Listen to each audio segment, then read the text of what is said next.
দেখি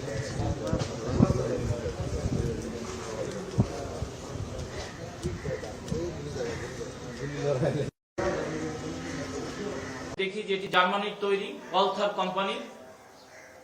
এরপর আমরা অন্যান্য আসামিদেরকে জিজ্ঞাসাবাদ করলে তাদের কাছ থেকে আমরা বেশ কিছু দেশীয় অস্ত্রশস্ত্র পাই। এক পর্যায়ে আসামিদেরকে জিজ্ঞাসাবাদ করলে তারা এও জানায় যে তারা পল্লবী থানাধীন একটি বিভিন্ন ক্যাম্পে তাদের নিজস্ব মাদক স্পট আছে এবং তারা মাদকের ব্যবসাও করে। এরই পরিপ্রেক্ষিতে 4 নম্বর আসামি আরমান ওরফে বাবা আরমান, ওকে নিয়ে আমরা ওর বাসায় অভিযান পরিচালনা করি এবং সেখানে অভিযান পরিচালনা করে আমরা কিছু মাদক এবং ফেন্সিডিল এবং মাদক বিক্রির কিছু টাকা আমরা ও নিজেই আমাদেরকে বের করে দেয়, যা আমরা উপস্থিত লোকজনের সহায়তায় সাক্ষীদের সামনে আমরা জব্দ করি। এই আসামিদের জিজ্ঞাসাবাদ করে এবং তাদের পিসিপিআর ঘেটে আমরা দেখেছি যে তাদের বিরুদ্ধে ইতিপূর্বে অনেক ছিনতাই এবং মাদক মামলা রয়েছে। তারা চিহ্নিত অপরাধী এবং তারা একই সঙ্গে ছিনতাই করে গভীর রাতে এবং অন্যান্য সময় তারা মাদক ব্যবসার সঙ্গেও জড়িত। মাদকের নিয়ন্ত্রণ নিয়েও তাদের মধ্যে ওই এলাকায় একটা আধিপত্য বিস্তারের বিষয় আছে, বিরোধ আছে। আসামিদের মোবাইল ফোন চেক করে হোয়াটসঅ্যাপে আমরা অনেক চাঞ্চল্যকর তথ্য পেয়েছি, যে তথ্যগুলো তদন্তের স্বার্থে আমি বলতে পারছি না, বাট এটা নিয়ে আমরা পরবর্তীতে আরো কাজ করব। আপনারা জানেন যে কিছুদিন পূর্বেই আমরা আরো 2টি অস্ত্র উদ্ধার করেছিলাম এবং সন্ত্রাসীদের গ্রেপ্তার করেছিলাম। এরই ধারাবাহিকতায় আমাদের এই অভিযানটি পরিচালিত হয় এবং এখানেও আমরা একটি স্বয়ংক্রিয় অস্ত্র পাই। নির্বাচনের আগে পুরো মিরপুর ডিভিশন এবং র্যাপিড অ্যাকশন ব্যাটালিয়নের যে অধিক্ষেত্র আছে, সেই অধিক্ষেত্রে যতগুলো অবৈধ অস্ত্র এবং এ ধরনের চিহ্নিত সন্ত্রাসী আছে তাদেরকে গ্রেপ্তারের জন্য আমাদের অভিযান অব্যাহত আছে।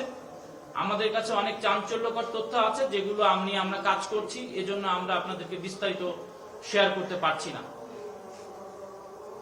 আপনারা জানেন যে রাতের আধারে আপনার কালশি ফ্লাইওভার বা বিভিন্ন ফ্লাইওভারে অনেক সময় যে তারপর সেই থানাটা লুট হওয়ার পরে থানার অস্ত্রের সাথে এই ব্যক্তিগত যে লাইসেন্সকৃত অস্ত্র থানায় জমাকৃত সেটিও তারা লুট করে এবং সেই অস্ত্রগুলো বিভিন্ন হাত বদল হয়ে তার কাছে এসেছে এবং এই অস্ত্রগুলো দিয়েই তারা এ ধরনের ছিনতাই, ডাকাতি এবং মাদকের ব্যবসা মানে আধিপত্য বিস্তারের জন্য তারা ব্যবহার করছে।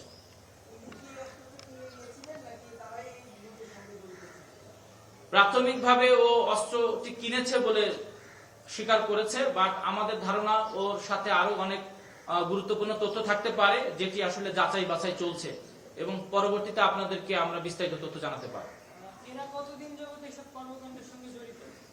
এরা দীর্ঘদিন ধরে এই ধরনের কর্মকাণ্ডের সঙ্গে জড়িত। এদের বিরুদ্ধে আমরা 2017 সাল থেকে মামলা পেয়েছি, ধারাবাহিক মামলা। তাতে ধরে নেওয়া যাচ্ছে যে 7-8 বছর ধরে পেশাদার ভাবে তারা এই কাজ করছে। ধন্যবাদ।